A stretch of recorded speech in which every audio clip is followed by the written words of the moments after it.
Au Burkina Faso, la junte militaire affirme avoir déjoué un grand complot. Le ministre de la Sécurité burkinabé, Mahamadou Sana, a révélé lundi l'existence d'un grand complot qui visait à prendre d'assaut la présidence du Burkina Faso. Il accuse les cerveaux à l'extérieur du pays de se trouver en Côte d'Ivoire. Le régime militaire au pouvoir au Burkina Faso a affirmé, lundi 21 avril au soir, avoir déjoué un grand complot en préparation visant à semer le chaos total et dont les cerveaux seraient localisés en Côte d'Ivoire, régulièrement accusé par la junte au pouvoir d'héberger ses opposants. Le travail minutieux du service de renseignement a révélé un grand complot en préparation contre notre pays dont le but ultime est de semer le chaos total, a indiqué le ministre de la Sécurité, Mahamadou Sana, dans une déclaration lue à la télévision nationale.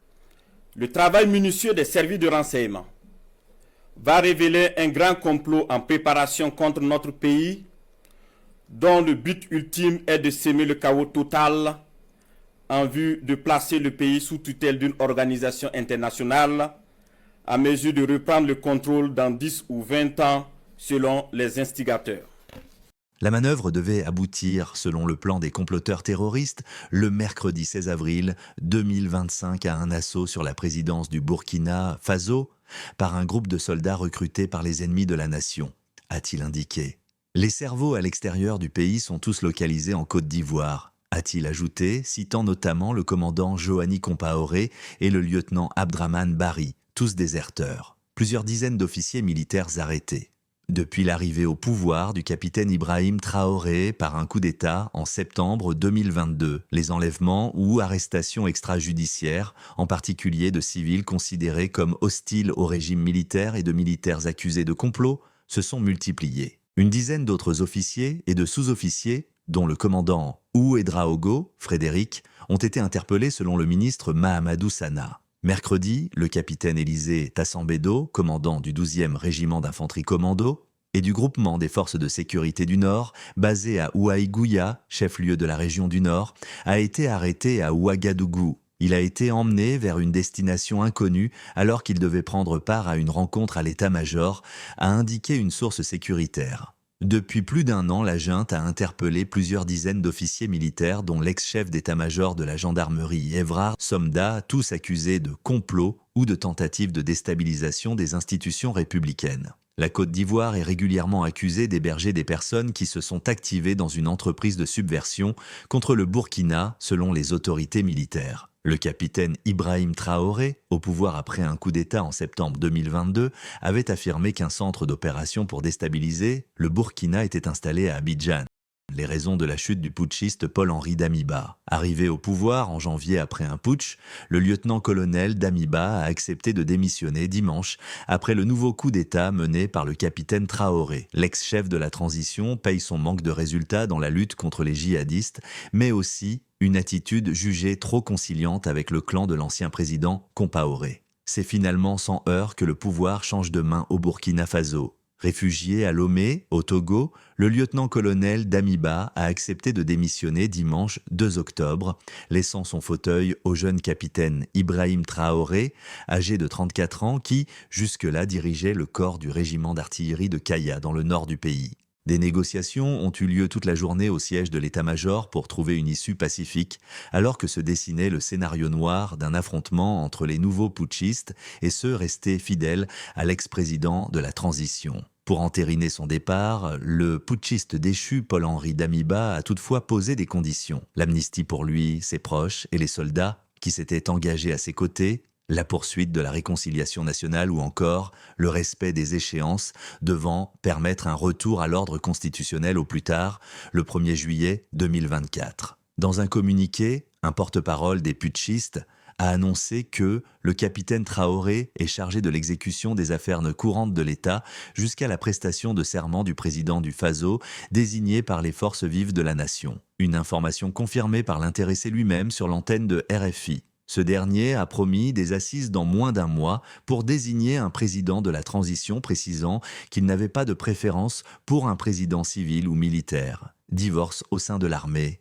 priorité des priorités pour le nouveau gouvernement, rétablir l'ordre et la sécurité dans un État qui a perdu le contrôle de plus de 40% de son territoire face à la poussée des groupes djihadistes, en dépit des promesses du colonel Damiba de faire de la lutte contre le terrorisme une priorité. Dès leur coup de force vendredi, les putschistes avaient d'ailleurs justifié leur action par la dégradation continue de la situation sécuritaire.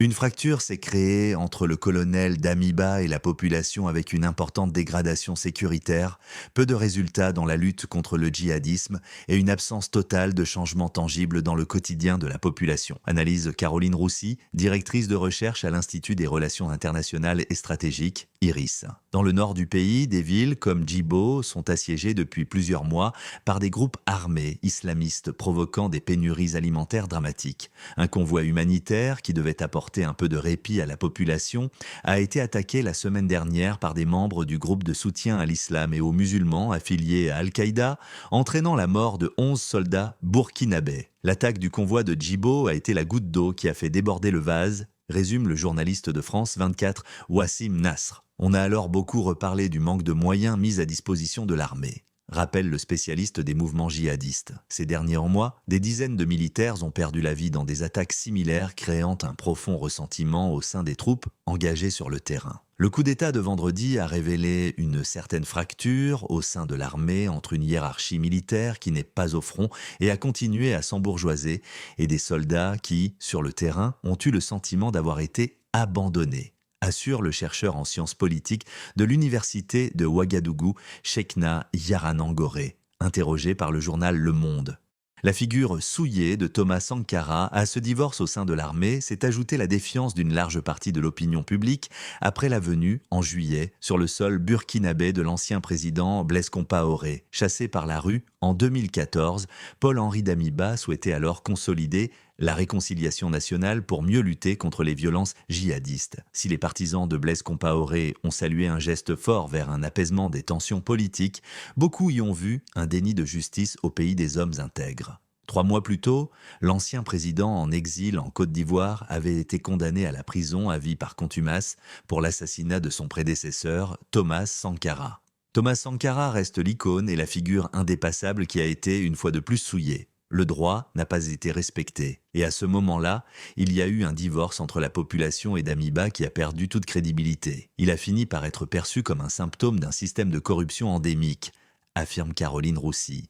D'autant que des personnalités de l'ancien régime tombé en 2014 ont été nommées à des postes clés dans le sillage du coup d'État de janvier. De son côté, la présidence avait tenté d'apaiser l'opinion publique, assurant que le processus de réconciliation nationale n'était pas fait pour consacrer l'impunité, sans parvenir à éteindre la colère de la population. Quel rôle de la Russie? Au lendemain du coup de force des nouveaux putschistes, des drapeaux russes ont été brandis dans les rues de Ouagadougou, tandis que l'ambassade de France a été prise pour cible à 2 reprises durant le week-end par des manifestants hostiles, alimentant les soupçons d'une campagne de déstabilisation orchestrée par Moscou. Des rumeurs circulant sur les réseaux sociaux prétendant que le colonel Damiba s'était réfugié sur la base française à Kambouansi de Ouagadougou ont contribué à souffler sur les braises du sentiment anti-français. Depuis le coup d'État de janvier, les diplomates s'inquiètent de voir la Russie prendre pied au Burkina Faso. À l'époque, Alexandre Ivanov, un proche du Kremlin actif en Centrafrique,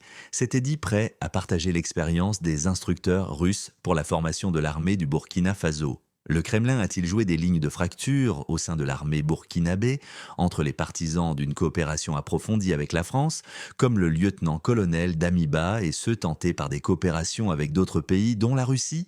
On ne peut écarter aucune hypothèse, explique Caroline Roussy. On voit qu'il y a une volonté de diversification des partenariats. Tout cela s'inscrit en tout cas dans une dynamique sous-régionale qui n'est pas étrangère à ce qui se passe au Mali et ailleurs.